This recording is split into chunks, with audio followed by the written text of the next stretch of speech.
बॉलिवूडचा नवाब सैफ अली खानवर घरात घुसून चाकू हल्ला. हल्ल्यानंतरचं सीसीटीव्ही फुटेज समोर. आरोपीच्या शोधासाठी मुंबई पोलिसांकडून 20 पथकं तैनात. सैफच्या हल्लेखोरांनी मोलकरणीकडे 1 कोटींची खंडणी मागितल्याचं समोर. मोलकरणीचा आवाज ऐकून सैफ बाहेर. त्यानंतर सैफवर हल्ला करून आरोपी पसार.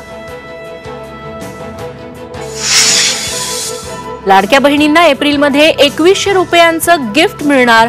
जानेवारीचा हप्ता 26 तारखेला मिळणार असल्याची मंत्री आदिती तटकरेंची घोषणा. सरकारी कर्मचाऱ्यांना 8वा वेतन आयोग लागू होणार. केंद्र सरकारचा मोठा निर्णय. 1 जानेवारी 2026 पासून लागू होणार वेतन आयोग.